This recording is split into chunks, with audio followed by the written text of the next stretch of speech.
Welcome to the iRacing Skip Barber series here on BSR TV. This is round 2 from Silverstone, the international layout, with me, Chris Cohen, joined in the commentary box by Scott Woodwis. Evening, Scott.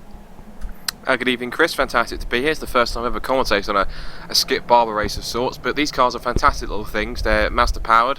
Of course, very small, skinny wings. I think they're a great car for any driver, both either inexperienced or veterans of iRacing, to really sharpen their skills. And I think it's safe to say that if you can drive a Skip Barber with confidence, you can practically almost drive anything on iRacing. So it's a good mix. We're going to get hopefully a good mix of experienced and young drivers coming through, and hopefully these guys are really going to put on a great show for us after a fantastic opening race at Summit Point. We've got all of those skill levels on offer today. A massive grid, about 45 cars probably going to be making their way to qualifying, right from the likes of Mark Mercer and Blake Townend right at the top with a blistering alien pace, right down to some of the newer guys who are running slightly slower times but still competing with one another for that last dredge of points in the 20th position and even further down as well. So being your first Skip Barber race, I believe, Scott, much open wheel experience? Well, in terms of broadcasts, you mean? Or even driving, or either?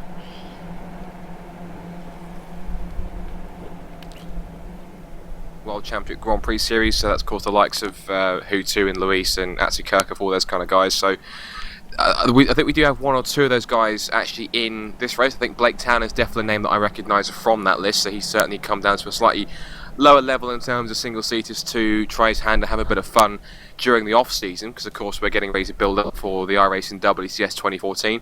But in terms of single-seaters, quite a lot of R-Factor experience for myself with FSR and GPPWC with terms of broadcasts. Real life single-seater experiences. I haven't really got further than the wife and drive karting, if I'm honest, but I recently got my driving licence, so hopefully I'll be able to have a play in a few single-seaters in the future if anyone's, lucky enough, if anyone's stupid enough to let me have a go. Well, this is definitely the little league compared to the World Championship series. They're the sort of big boys in the F1 car. But let's go over to the standings and the championship. We've only had one round so far, but last time out, Summit Point, the race was won by Mark Mercer, and not by much, because Paul Grillo led for most of it, being chased down by Savidovic. And unfortunately Savidovic had a few connection problems and hit the gravel, and that spun him out, but he managed to recover to 4th position. So you can see it's pretty close up there at the top. We've got points all the way down to 20th place. Good finish for Keith Sharp, worth pointing out. He finished 10th for Zobspeed Motorsport, and he was the only driver at Summit Point to score no incidents whatsoever. Managed to keep it out of trouble for the entire race, so very good drive for him. And good finish for the newly formed Warnell Racing team.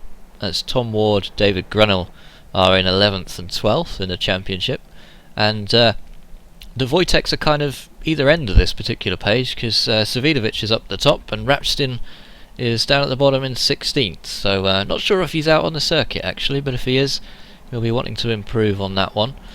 On the second page of the championship, you can see right down to 20th place, Robert Burton took the final point last time out. Can he improve on that?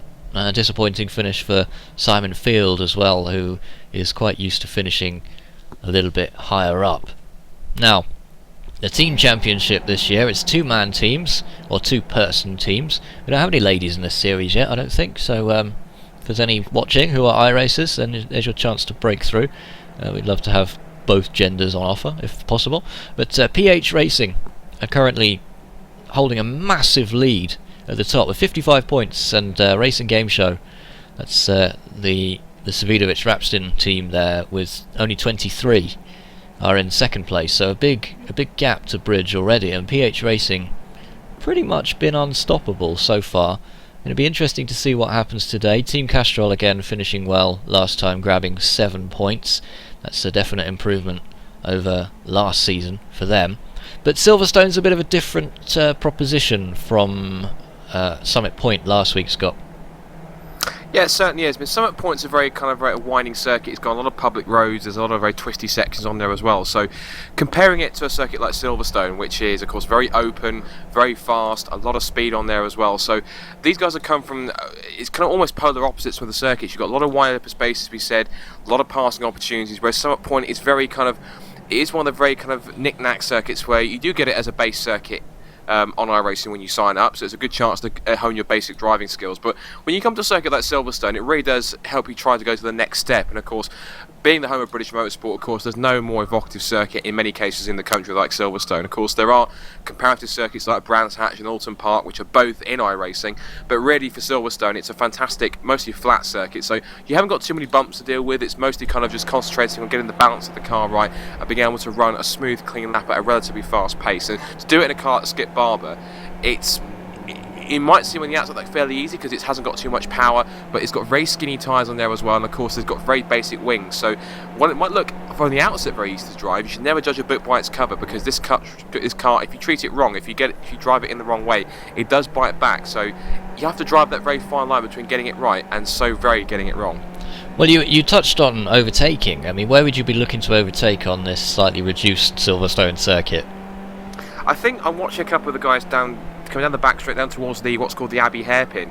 That's probably going to be the biggest chance for overtaking is to come down, because you're approaching it out of the exit, out of the Maggots and Beckett's complex. You then turn your way through Island Bend and then down this back straight, and then all of a sudden you hit the brakes. And that I've seen it so many times, especially when the British Touring Car Championship used to race on this layout of Silverstone.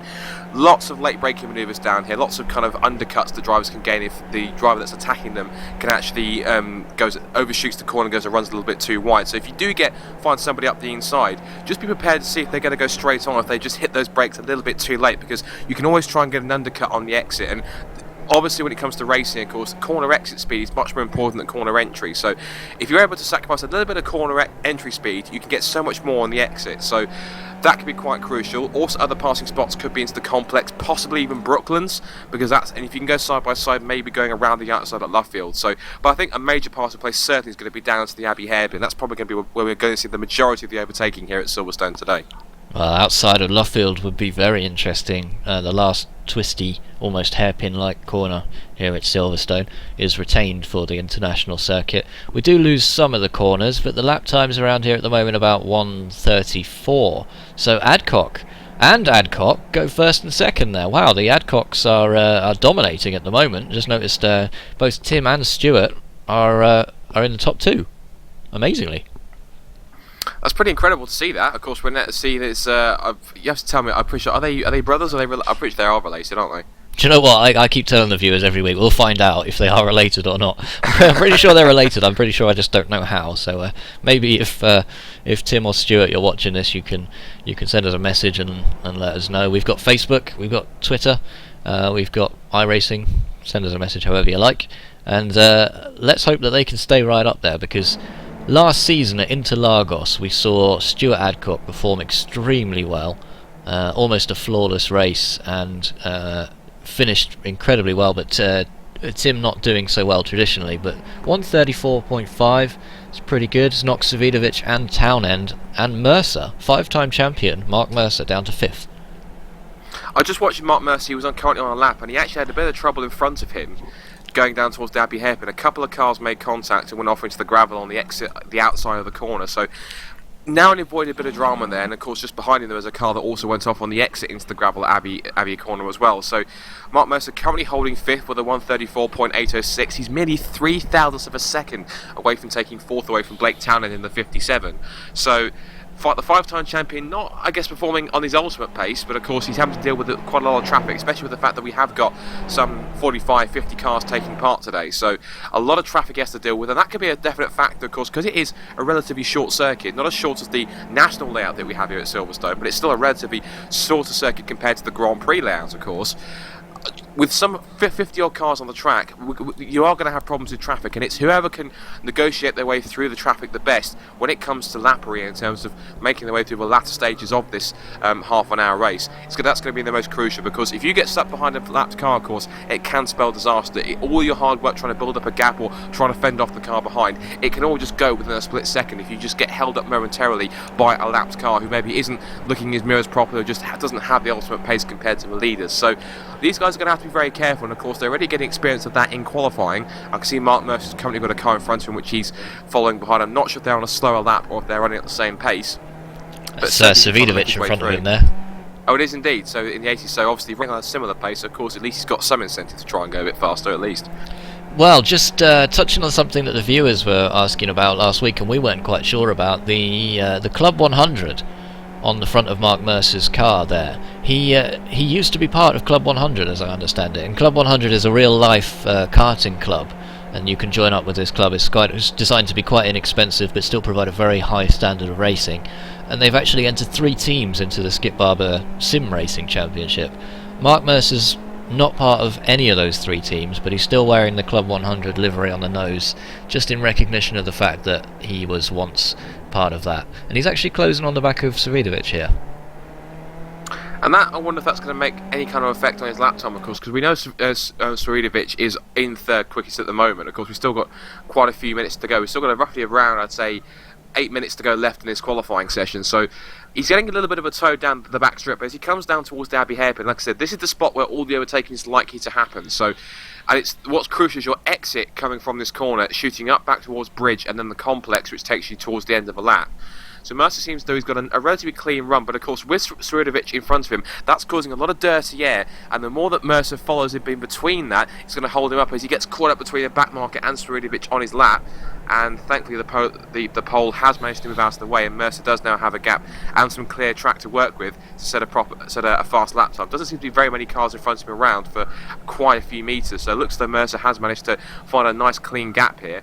And it's now Savidovic's turn to experience the dirty air from Mercer's car in front of him now. So of course Mercer, of course, shooting for higher up than 5th position on the grid. I'll have to wait and see if he can achieve it as he comes towards the line. I'm pretty sure he won't be quicker than 134.806 as he comes across. In fact, no, he's not. So he's got plenty of time still to set another lap. I'll have to wait and see how it works. If he does go 134.729, yep.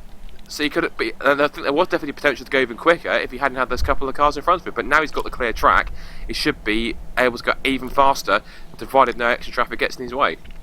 And he's moved to 3rd. The Adcocks still on top in 1st and 2nd. We've got a couple of new faces out on the circuit. Just wanted to bring some attention onto these guys. We haven't seen Alex Greenland in the number 53 before, so he is new. He is currently in 42nd place, which is actually nowhere near the bottom, which is crazy to say 42nd place and you're still nowhere near the bottom. Andrew Chadbourne is running 47th at the moment. I don't believe we've seen him in this particular series before. Have we seen Michael Devlin before? I don't believe we have, so if not, welcome to him as well. And William Justin Sutton currently not set a time, but he has registered for the session. So we have a total of 50 drivers, 50 drivers setting a qualifying time, which probably means we're going to get that many on the grid. And I bet you any money this man Paul Grillo will be setting a time as well, so that's going to be 51. That's going to be some grid, Scott. It's certainly going to make it incredibly hectic down in towards Copse Corner on the first lap, and that's the trouble you see. Of course, you have to be able to try and negotiate through the first couple of corners trouble free, and with a field of that size, about 50 cars, it makes it incredibly difficult because you have to really thread the eye of the needle and just really try ever so hard not to make contact. And it only takes one slip of the throttle from one guy, one kind of wrong steering correction to put him loose in the middle of a pack of cars, and it can unfortunately cause chaos. So that is quite a skill, not only making a good start, but being able to pick your way through the traffic and pick your way through any kind of trouble that happens in front of you, because if you can do that, it just helps you survive for at least the first lap or so. But if these guys could just hopefully try and settle down in the first couple of laps and even though it's a half an hour race, they're not going to win it in the first corner, they're not going to win it on the first couple of laps. They have to try and settle down for the first few minutes, and then when it comes to kind of getting into a rhythm, they can then start thinking about pushing on to try and make positions up. And I think we'll also see, of course, if there are quite a few bunches of cars together, groups of cars together in the last kind of, say, between the last 5-10 minutes, that's when we're going to see pushes and a bit more desperation in terms of trying to grab positions as we near the end of the race. But I'm really hoping if we do get off the start, we're going to have hopefully minimal incidents, if not any. I think it's not going to be, it's not impossible, but I think it's very unlikely that we're going to get a trouble-free start in towards the first couple of corners, if I'm being honest. And this series is known for its good starts. That's not to say it's incident-free, but in general the standard of driving is very good in this series. As we just watched Chris Morris go over the line there. I believe he's another new entry, 136.9 his best at the moment, so a little way off the pace, down in 39th place. But we got some regulars out there in the field as well, and we were talking about this man Keith Sharp for Zobspeed Motorsport a little bit before, the only man in the series to have no incidents so far. I very much doubt it will stay that way for the whole season. It's just a almost unattainable target, especially when you've got unpredictable other cars around you. And also, Jonathan Maycock for Club 100 Racing came 5th last time out. A really good finish for Jonathan Maycock, and doing his Club 100 team quite proud. So we've got about 3.5 minutes left of qualifying, and look at this, LJ Garnett is in 6th place. I don't believe he has raced in this series before, but he's well known in iRacing, and he is not slow, so well-deserved 6th place. And Sebastian Jobe as well, who is back after missing out on Summit Point, in 7th place. So could it be? And Garnett's actually just gone 4th. He's beaten Savidovic and Townend in that qualifying pace. But could we be seeing an Adcock front row? Quite possibly. I just watched Sebastian Jobe, who got held up just on the middle of Luffield, and of course he's unfortunately thrown that lap away, so he's going to have still enough time to get another lap in, at least another couple, if he can quickly get around and sort this one out as quickly as possible. But Adcock and Stewart, Tim and Stuart Adcock have done a fantastic job to put themselves on the front row alongside each other, and looking at where they are on the track, let's just have a look and see if they are actually out on track. Tim is out on track. Let's see what about Stuart. They're both out on the circuit, and they both seem to have relatively clear track in front of them. So, although that's saying Stuart's just run a little bit wide on the exit of Priory, so he's on a lap and pushing hard. So even though these guys are on the front row, they know that the chasing pack of Mercer, Garnett, Spiridovic, Townend and Jobe, they're all going to be pushing, and they're going to be snapping at their heels with the last kind of just under 2.5 minutes left in the session. So they're not being allowed to rest easy here. They're out there trying to set lap times and go even quicker, as Blake Townend's actually split them. Blake Townend in the 57 goes to second, 1:34.595. So he's now managed to get himself onto the front row, and that will certainly have put Stuart Adcock's blood up. Of course, he'll be looking at that and thinking he has to make a move and has to do it now. 2 minutes left in the session. He's going to have to push hard to get back on that front row. He couldn't have done that again if he tried, could he? Get between those two times, and they're only separated by 1/10 of a second. That's a pretty impressive job. I'm sure he'd prefer to be on pole, but impressive nonetheless, and he still can't beat Tim Adcock's time.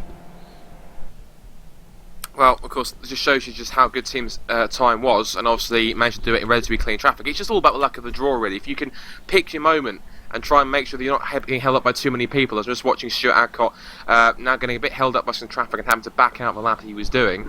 Now he'll have enough time, because of course there's now just under 1.5 minutes left to go. You will have enough time to get around and do another lap, but of course you'll have to try and clear this traffic, and that may even mean either letting them pass and allowing them to get a bit of a gap in front, or just using up his tyres a little bit more and pushing to try and get past both of the cars in front of him. But if he starts his lap and he's got cars around him, he's going to have to be wary that these guys either might be finishing laps or they might also be on hot laps, but not necessarily running at the same pace. So Stuart's going to have to really just have his wits about him as he makes this lap count. Now Tim, I think, is also on a lap as well. He's already at Abbey Corner, and Blake Townend is still going around. Whoa, and just on the exit of Luffield Corner, there's a car parked just on the AstroTurf after he made a mistake, and Blake was very close to collecting him, but he comes across the line. Has he improved his time at all? Answer, yes he has. 1:34.447. So that's why he's champion. Times. Absolutely. So both of the Adcocks pushed down one position there, and we also saw there that Tim Adcock is actually, or was it Stewart? I'm getting confused now. One of them, I believe it was Stewart, is missing the front spoiler off that car, so a little bit of damage there. You can't actually see that when you're driving along in the cockpit, so he might not be aware that he's missing that, but he'll be losing a little bit of front downforce there, which could which could be affecting his corner entry and braking a little bit. Who knows? Well, it obviously looks at the moment that possibly could be a determining factor. Of course, there are some single seaters out there, of course, which, as a base, either used to or currently have no single seaters. Of course, I think one of the most prominent ones was the Formula Fords, and of course now they've made the move most recently, of course, especially last year, to run the Formula Fords with aerodynamic aids. And of course, the Formula Fords are always a car which allow you to get the basics of running in a single seater, and that was always a step up from karting. But now you've got so many routes to go up after you step out of karts. You've got, of course, things like Formula 4, even some guys go straight into Formula 3 afterwards, after they come out of karting at the age of 16 or 17 years old. So it's not impossible to get used to these cars without too much downforce. But of course, as you said, with no front wing on this car, it's certainly going to be hurting his front wing. As Stuart Adcock had another car in front of him. So many drivers making mistakes in this qualifying sessions. We've still got a minute and 10 seconds left to go, so there's still time for Stuart to put in one more lap time, provided he doesn't make up any more on this lap he's currently finishing. Making his way through Woodcote to finish the lap. And is Stuart Adcock going to get back onto the front row? Answer to that question is no, stays third. Just slower there, and the qualifying session has finished, so the drivers are now obliged to finish their final lap. If they're already on a flying lap, they'll finish that. So Maycock is coming over the line, currently he's currently 11th rather, for Club 100, and doesn't beat his time, so he will stay in 11th unless anyone else can push him out. Patterson over the line. Again, doesn't improve his time. Oh, and a whole load of cars coming over the line to finish their laps now.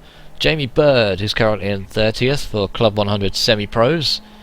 He will stay in 30th as well. So it looks like it's going to be a Blake Townend pole position. Adcock second, Adcock third. That's going to be a really interesting start, isn't it? I'd really want to be at the front when there's 51 cars, well, 50 cars behind me off the grid.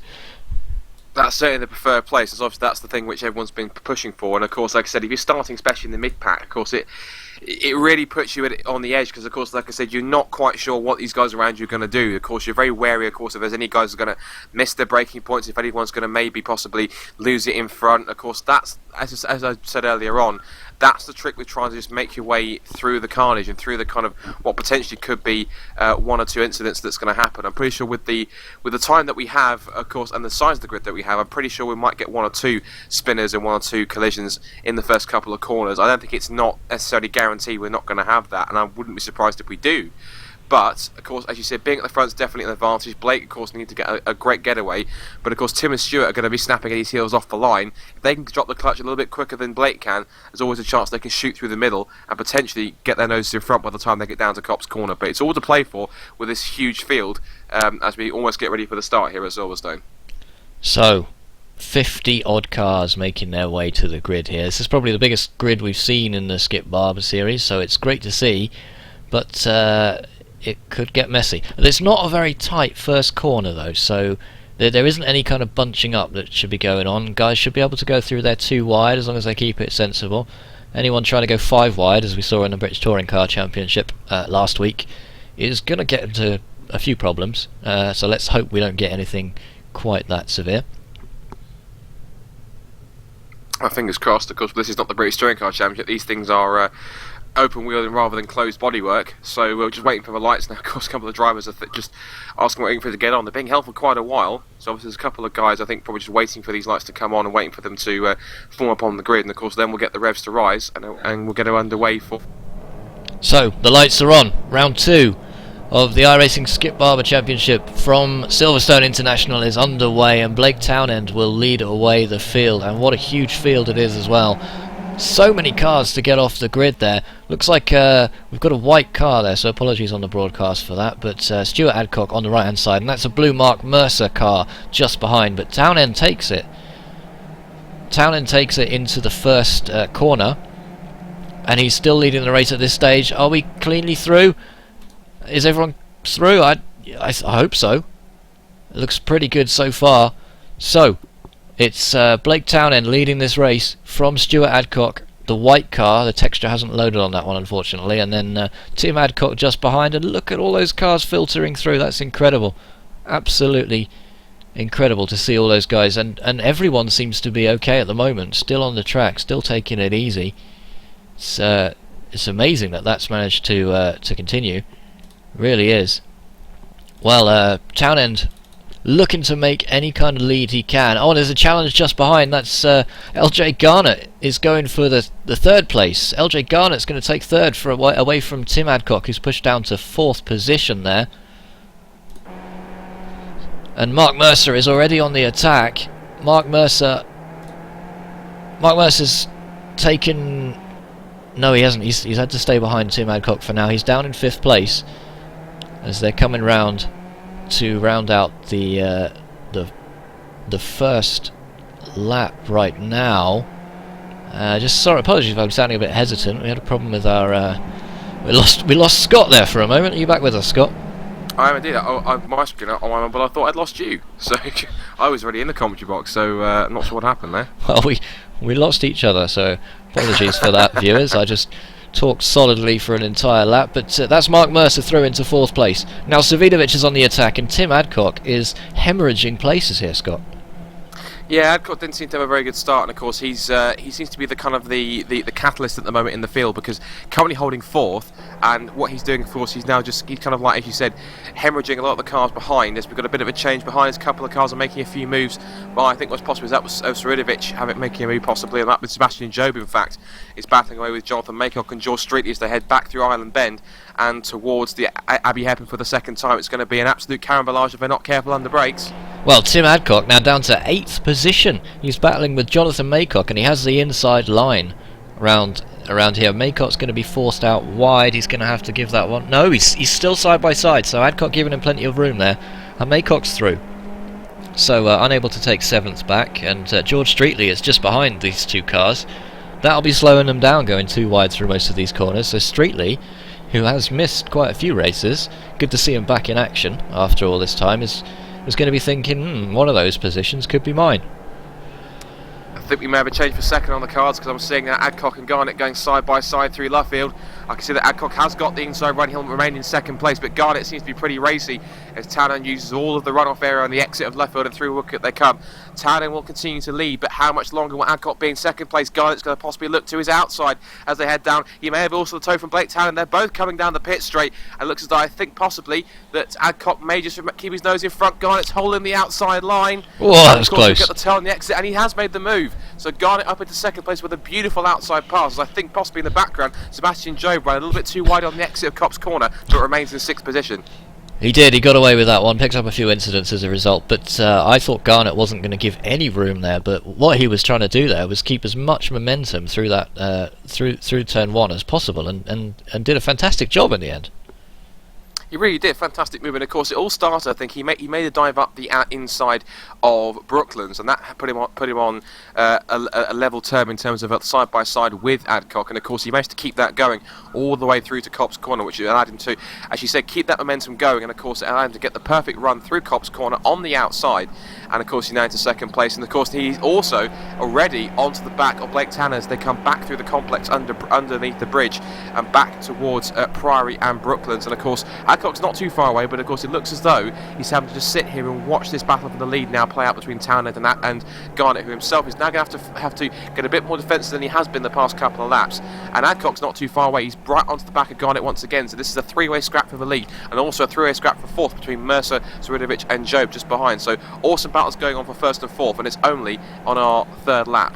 Just coming on to lap 4 now, in fact, over the start-finish line once again, and Mark Mercer has dropped off a little bit, but that's probably because he had to fight his way past a couple of cars. We've got a little move here from Sebastian Job, looking for a way around Wojtek Savidovic, and thinks better of that.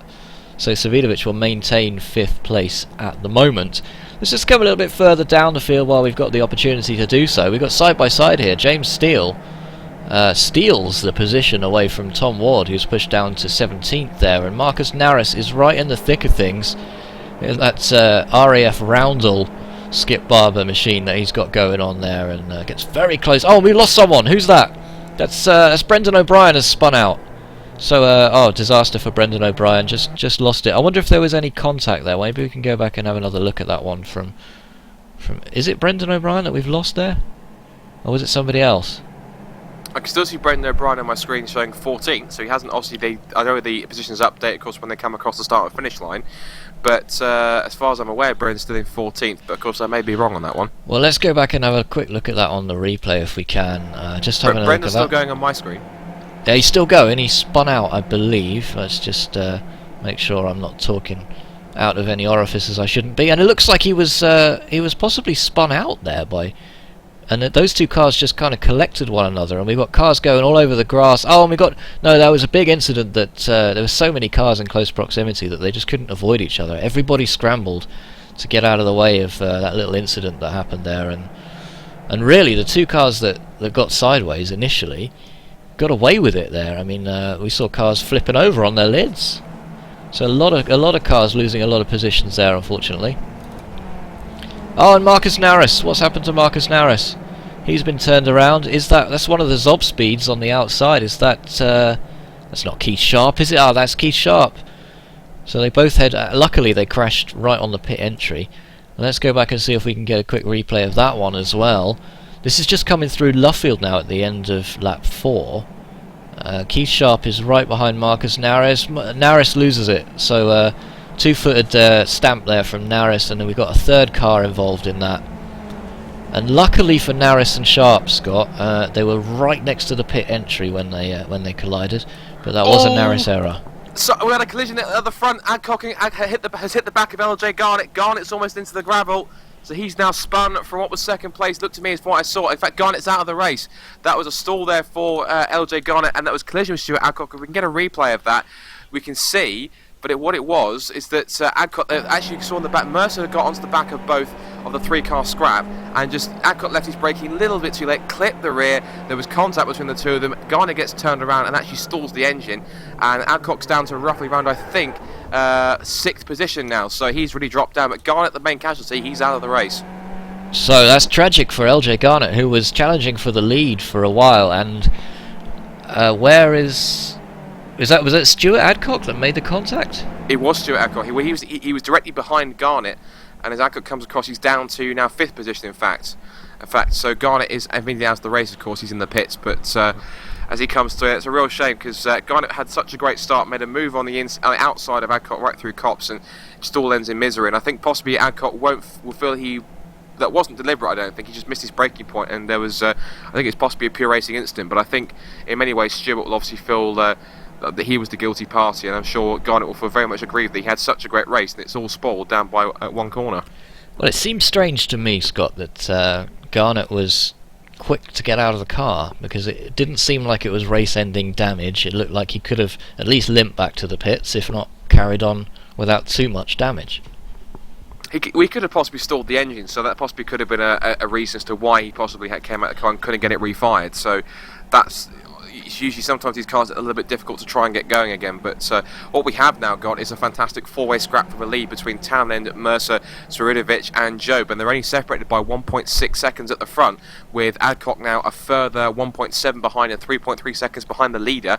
John Streetley's also in a battle of his own with Jonathan Maycock, and they're separated by about 0.3 of a second, and Thomas O'Leary in 8th, about a further 1.4 seconds ahead. He's a second ahead of Marcus Hamilton in the 64 with the other Adcock, Tim Adcock, down in 10th of a number 11, but he's got a 3 or 4 car train, so once again holding up cars behind him, and that train's made up of Rob Green, Tom Ward, George Lambert, and I think also James, just George Lambert with James Steele a couple of seconds back as well. So Tim Adcock, after qualifying up there in the top 5, just doesn't seem to have the outright race pace to hold on to the leaders, and of course that's not really, the guys behind him are paying the price because they're having to find it immensely difficult to try and get around him as the race goes on.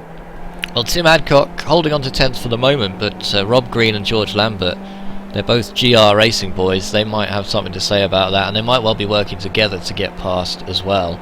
And we saw Thomas O'Leary and Mark Hamilton just up in front. They're the friction racing guys holding 8th and 9th position. Adcock runs a little bit wide there. That might let Green in, but didn't seem to lose too much pace there in actual fact. So good for him. He's still holding on, but it's going to be a matter of time, I think, before Rob... And here's the move. So Rob Green down the inside takes the position round the outside. No, he's taking him round the outside. I beg your pardon. That's a good move from Rob Green to go around the outside there. And also just behind, I think I saw Tom Ward steal what was 12th from George Lambert in the 34. So Tom Ward immediately getting onto the back of Tim Adcock as they wind their way through bridge. A very fast right-hander, especially in a full Chatham Formula 1 car. So Ward's still behind Lambert at the moment. So either perhaps Lambert got back through. But these four cars are running so close together, it's going to be extremely touch and go, isn't it? It really is. I just saw that Tom trying to make a move up the inside of Adcock and didn't really work. And actually now he's lost out once again to George Lambert. So he's been shuffled back to the rear of that queue, which is now of course headed now by Rob Green in the 45, and they come back through the pits once again, and incredibly close. Now I wonder if possibly if Adcock's going to make any kind of move as they come across. Is he going to make a move? He's going to look to the inside, possibly thinking about it up the inside of Cop's corner, but Rob shuts the door and won't allow him back through. So Rob holds on to 10th at the moment, runs a little bit wide, and just behind I think Tom Ward and Lambert are going side by side. They're also going to go 3 wide down towards the complex.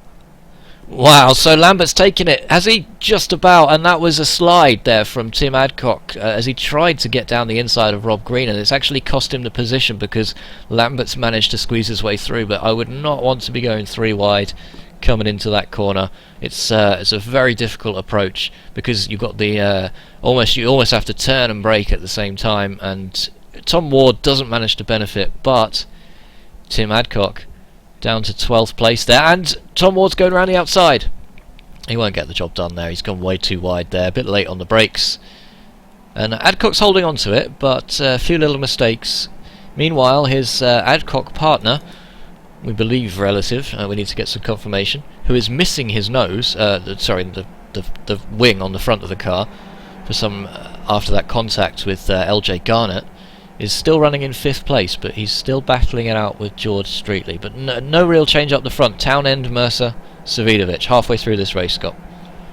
But Mercer's been keeping very close. In fact, he may be even lining up Townend for a pass down the pit straight. In fact, here they come. Here comes to the inside Mark Mercer for the lead of round 2 of the Skip Barber Championship up the inside at Cops and gets the move done to move into the lead. And I wonder if Townend's got a response here. He got a very good exit off Cops, and he's going to pick his moment to see exactly where he's going to go. But unfortunately the run that he got isn't enough to pull him alongside, so he'll have to sit back and try and look for a move as they come back towards the complex. And all this time the number 80 of Wojciech Swiridovich is holding us. We had a car sideways, one of the lapped cars sideways on the middle of the apex of the corner, so lucky he kept out of the way and all 3 cars got through fine, but that could have been a heart-stopping moment if it had gone wrong. Well, it certainly could, and it just doesn't look like Savidovic has got the pace to stay with these guys. It might just be that he's in the draft and that's all that's keeping him in this, and it's important to stress that even without the pace to stay with these guys, he's still very quick. Is that a mistake from Mercer? He's gone very wide there. He did just slide the car slightly. That's going to allow Townend in, but Townend is going to take this one very, very cautiously. Mercer's season last time out was marred by a few unnecessary collisions, a few aggressive moves taken against him, and that Club 100 liveried blue machine is looking rather sparkly this time. As long as he can hold on to this lead, he could make it 2 from 2. Well, holding on to a lead is easier said than done. And of course, Mark Mercer, of course, trying to make sure that he does such a thing. Of course, he is very experienced in his car, to be said, 5-time Skip Barber champion, and obviously looking to try and make it 6 this season. But of course, now as we watch it, we can see that I think is that Sebastian Job just on the back of them as well. Let me have a look. Is that Sebastian? It's not, because Sebastian Job's way back, in fact. So it's a back marker. Apologies for that. 4th place is actually 7 seconds down on this lead 3 now, which is quite some margin. Definitely no making that one up. But if we go to 4th place now, that is George Streetley, who's fought his way through the field. Sorry to cut through. Sebastian Job is in the pits. Sebastian Job has dropped back from what was 4th place and is currently touring down pit lane. So has he got a problem of some sort, or currently carrying some damage? But disaster for Sebastian as he brings the 31 in, and he's also missing the front as well. So I'm not sure if he's had a collision with somebody or had an off that's lost him his front nose cone. Well, he'll get the repair and head straight back out on the track. These guys get one fast repair in this race, so he gets going again. Well, it hasn't been the season to remember so far for Joe, but at least missed the first race, and then the second race he ended up with some damage. We didn't see exactly what happened, but a battle for 10th place is emerging now. Tim Adcock, George Lambert and Tom Ward. So almost 3 wide coming through there. And that's back marker, the blue car that's just up in front there, so the back marker should keep out of the way. Is that Robert Burton, perhaps? And Rob Green is kind of 2 wide. Yeah, Tom Ward down the inside almost had that one away away from George Lambert. But Lambert's wise to it. And Rob Green's extended his lead from this pack a little bit there, Scott.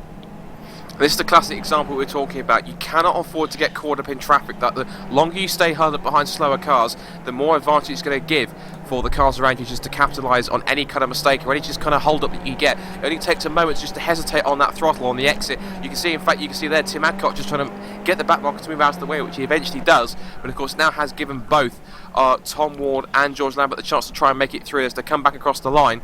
It is still, as far as I can see, Adcock ahead of Lambert and Ward for 10th place, but you can see now we've got Lambert trying to go down the outside and Ward's getting a little bit sideways, and they will be 3 wide on the exit. As you can see, it's going to be, I think, as I see Adcock in the middle of these guys, Lambert, as you'll see it, on the right, and on the left hand side it's going to be Ward in the 09, and they've all slotted themselves back in, and Lambert gets his nose in front. Adcock trying to think about moving back up the inside to retake the place, but he couldn't get it done, and Adcock is through. But of course there's lots of lap traffic in front, so that could definitely play a part as they exit out of there. Cones go flying everywhere, and what's interesting is that both of Lambert and Ward both have their front wings missing, and Adcock doesn't.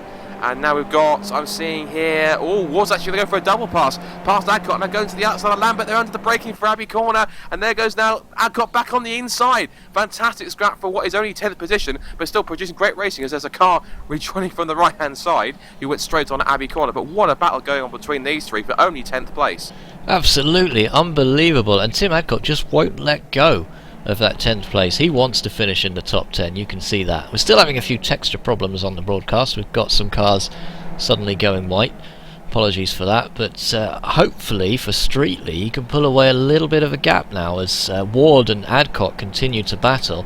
Ward is the patient one in this battle. He has been happy to sit at the back. Oh, and he's almost lost the car at Luffield, keeps control of it very well, but he has been patient and he has stayed back, and it might not pay off for him after that mistake at Luffield because he's now half a second down on Tim Adcock. But don't forget, Adcock starting right up there at the front of the field and just seemingly shedding places at the start, but very determined to hold on to it now, Scott.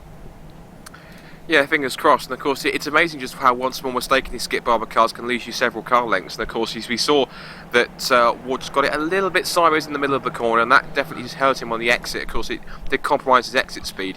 So, of course, that's going to be a battle we have to wait and see as it works out. As I'm now seeing also Mercer at the front, though, making a move up Abbey Corner for the lead of the race on Blake Townend.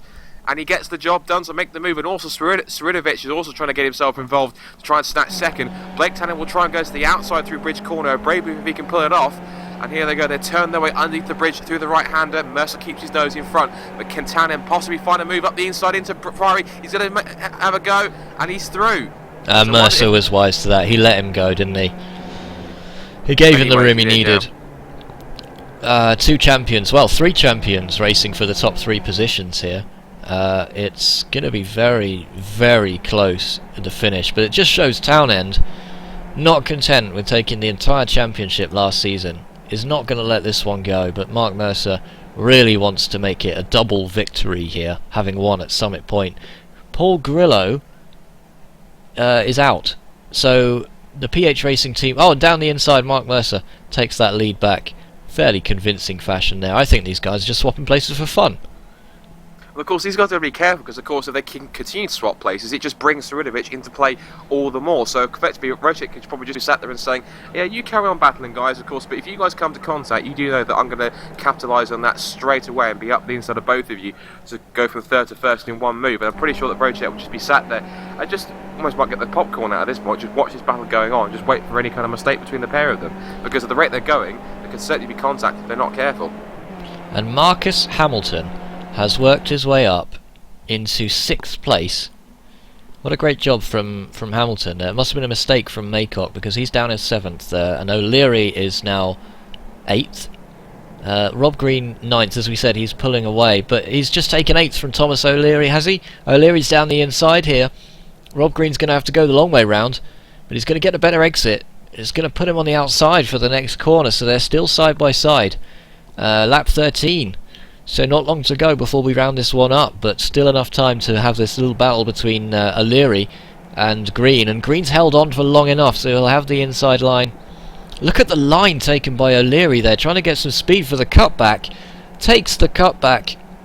He can use as much of the curb as he wants on the inside. Green has slid the car a little bit there, so O'Leary's held on to it.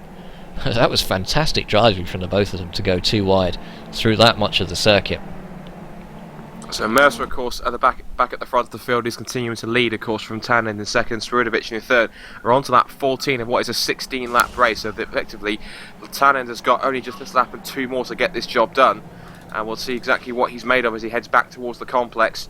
And they're still nose to tail, 1, 2, 3. They're all so close you can almost throw a blanket over them. As I'm just watching, one man that's coming through the field, I've just seen he's popped up into 12th, is James Steele, and he's now up there and battling with, it looks as though, getting involved in the Adcock and Lambert fight. In fact, he's really throwing himself into the mix. It's fantastic to see him do this. Well, what's happened to Lambert? Once again, 3 wide. Because Lambert was ahead of these guys, wasn't he? And he's now behind them. I'm pretty sure he was, yeah. So James Steele. He's got wide again, look. Has Lambert got a problem? Braking. Do you think it's a suspension problem or some kind of suspension issue that he's picked up maybe with some contact? Well, it doesn't look like the car's got any damage, but you just don't know. I mean, we're not behind the wheel, so we can't say for sure. But Lambert was running so well, and now James Steele and Peter Cowan have both passed him, and it's 6 seconds that he's dropped off the back of Tim Adcock there. So he's really running slow times. His last lap was a 1:42, and the pace is 1:35 here, so maybe a spin for George Lambert. I can't think he would lose 7 seconds through mechanical damage.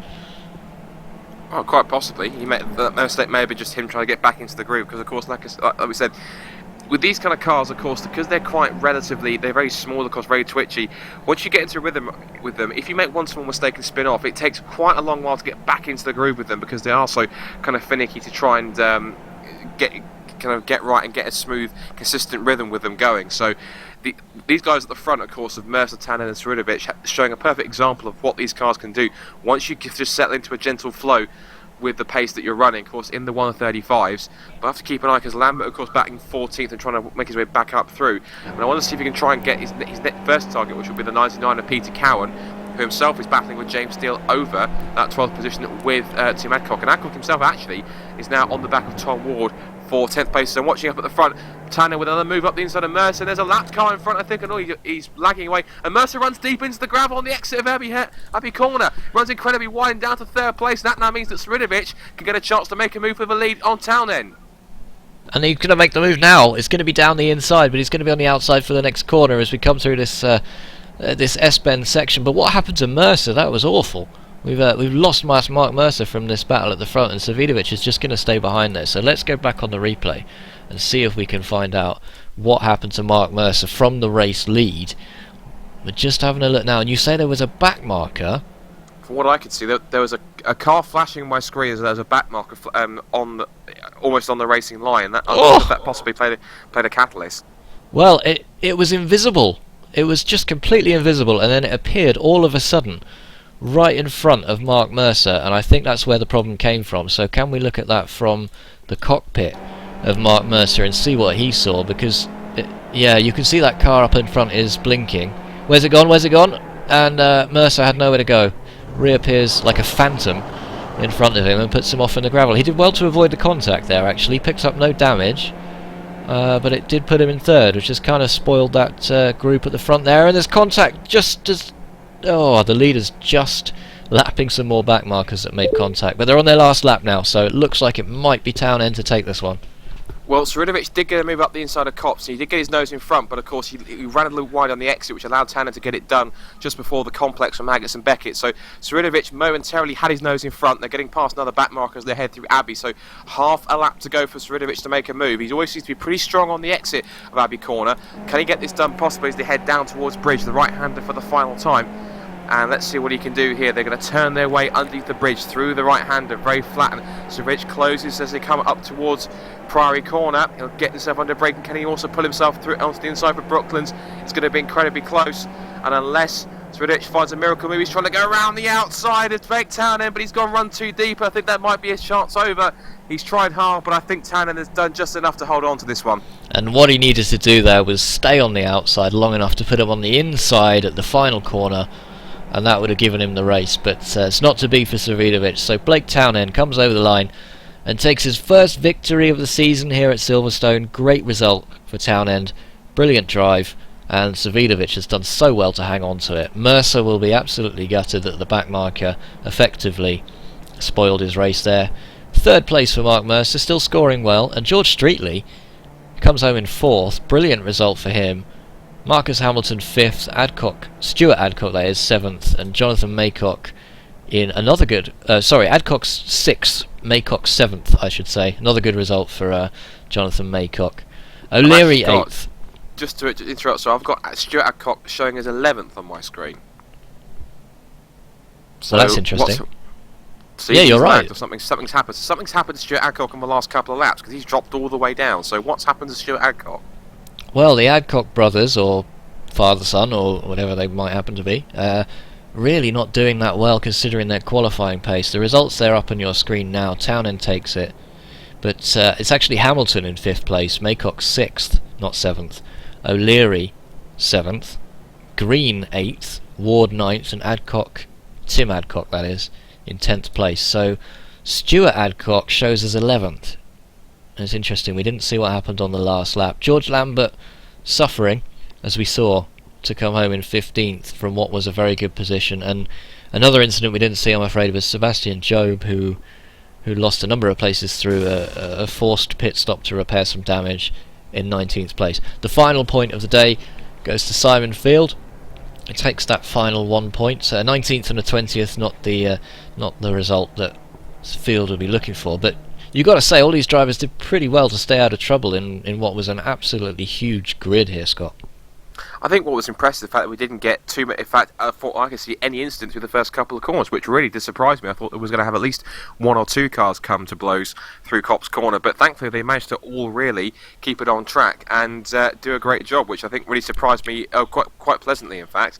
It's just really unlucky. In fact, I think that Mark Mercer he was leading, and all of a sudden, just that lap car in front of him just obviously suffering from quite a bit of lag or some connection problems, just appeared in front of him, and of course he would know where to go. It was never his fault, of course, and Mercer, just an unlucky part, he gets shot off into the gravel, and of course then that leaves Tannen and Siridovic to join in with their battle. It's like I said, effectively it only takes one mistake from either one of those guys in front of them for Siridovic to capitalise on it, and he really did. And he had the moment when he was just in front and had the lead, but just ran a little too deep through Copse Corner and couldn't get it done, and that allowed Tannen to get the better exit, which got him in front. And the last opportunity he had was trying to go to the outside through Brooklands, but it just wasn't enough. He needed to be on the outside for the next corner in order to try and get himself a cut back through the exit and through Woodcut. But Blake Tannen, a great drive, and of course certainly proving why he is a World Championship Series driver, and a great effort from Blake nonetheless in the 57. Good job. Well, let's see if we can speak to the man himself now. Blake, are you with us? I am. Wow, what a race. Yeah, that was fantastic. It must have been really intense from the cockpit, because it was intense enough for us to watch that. And did you think Siridovic might have had you at the end there? Oof, it's hard to say. I don't think so on the last straight, because he seemed to he actually tried going around the outside, which I know wasn't going to happen, so that lost him a few tenths, which was enough for me to just get across the finishing line in first place. And you said last time out you didn't qualify quite so well last time at Summit Point, and that was because of the changes that were made to the tyre model on the Skip Barber, but you clearly showed you've overcome that problem now.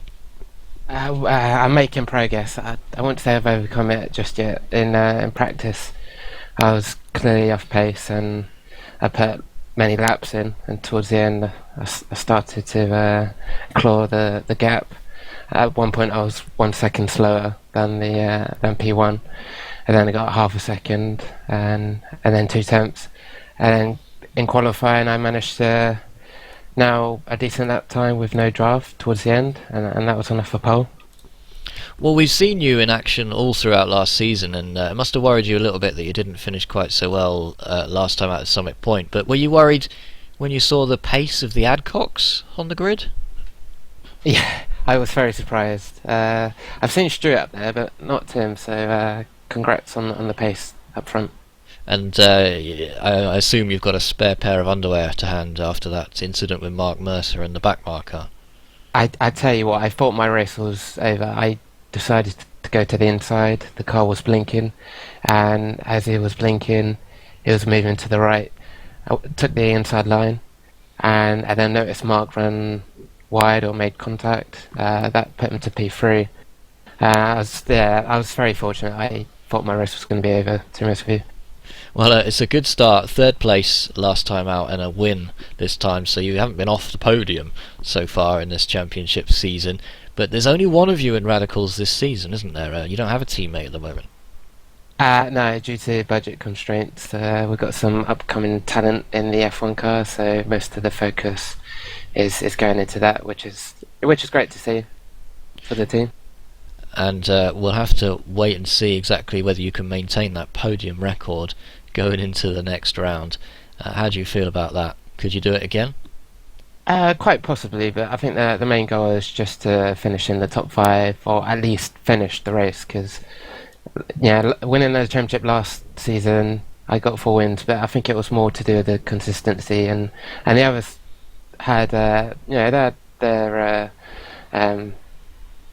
bad luck. So as long as I try and keep out of trouble, not make any mistakes, and just be consistent, I think even if you could finish second for the majority of the races, you just still have a great chance of winning the championship. So consistency is quite important here. And it's obviously still top of your agenda to take this championship, so best of luck with that next time out, and thanks for joining us. Thank you. Cheers. That's Blake Townend, driver for Radical Racing. It's got to be tough, isn't it? Because it doesn't matter how quick you are, you know that you can only ever be a few tenths quicker than your nearest rival when you've got people like Mercer and you've got people like Savidovic. And Peck wasn't here today. Martin Peck didn't make it, but he's pretty quick as well.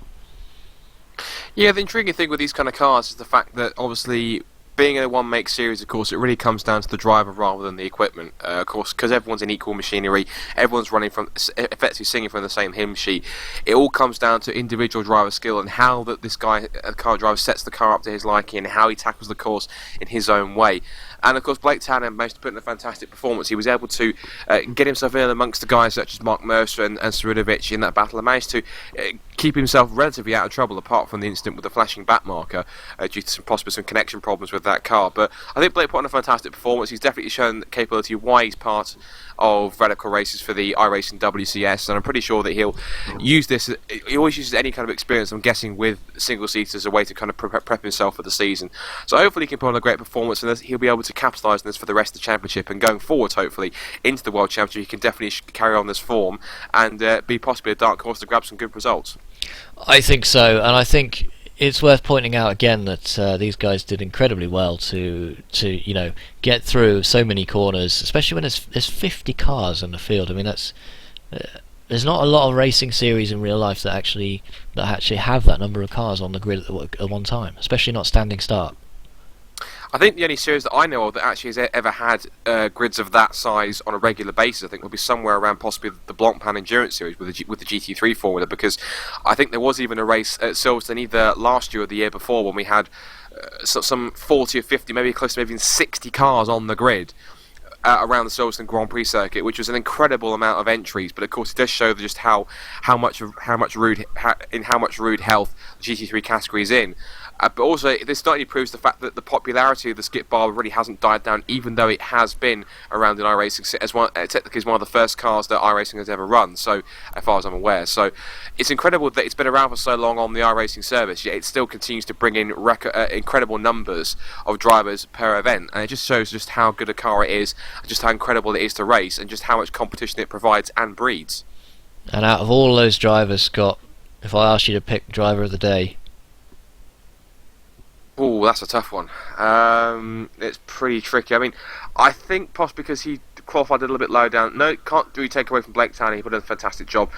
I think a little bit of a soft spot saw Savidovic. I think he had a great start. He was up there in the top 5 or so. Managed to claw the gap back from the cars in front of him.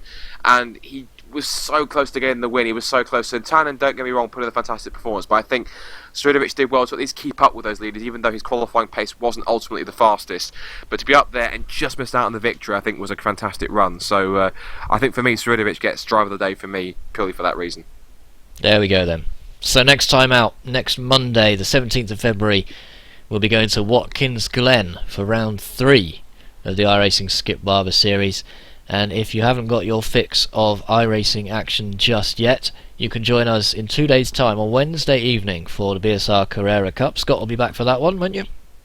Unless anything else comes in the way, I should be. Absolutely. It was a fantastic run at this Circuit Hill, the historic layout, a fantastic battle of 3 incredible races, and hopefully we'll have more of the same at the next event at Canadian Tire Motorsport Park. And the same venue then on Thursday for the iRacing British Touring Car Championship, where our coverage of that exciting season continues. So plenty to look forward to here on BSR TV. But from Scott and from me, thanks so much for watching. Better get off air before this frog kills me in my throat, and we'll see you next time.